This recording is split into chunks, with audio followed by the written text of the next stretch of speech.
وعلیکم ورحمۃ اللہ وبرکاتہ۔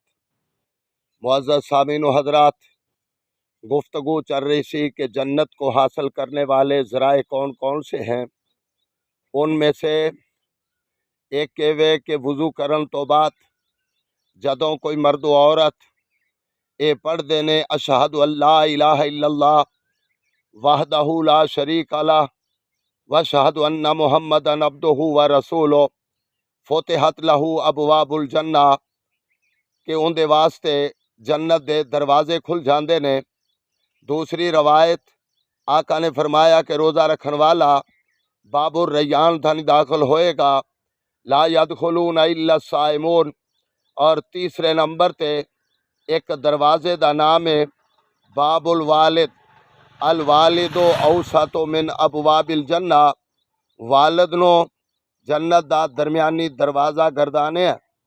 اس واسطے تے صاحب دل نے آکھے ہے بوا تیری جنت دا باپ تیرا، کدی بھی باپ دا دل نہ دکھا، کیتا جوان تینو پال پوس کے، باپ دا بڑھاپے وچ بن آسرا، کدی بھی تو باپ دا دل نہ دکھا۔ باپ جے ناراض ہوئے رب ناراض ہے، باپ دی رضا وچ رب دی رضا ہے۔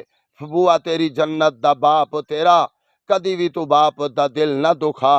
اس واسطے تیسرا دروازہ بلکہ چوتھا نبی علیہ السلام نے فرمایا اگر کوئی کسے نو پانی پلاندا ہے اللہ کریم انہوں جنت عطا کر دین گے۔ فحشہ عورت نے بخاری دی روایت کتے نو پانی پلایا اللہ نے جنت عطا کر دیتی۔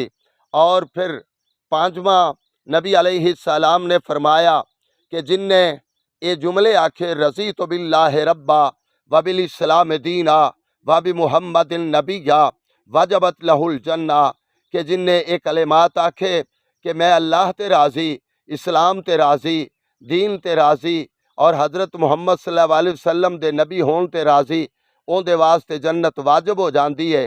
اللہ مینوں تے تانوں جنت حاصل کرن دی توفیق عطا فرمائے۔ وآخر دعوانا ان الحمدللہ رب العالمین۔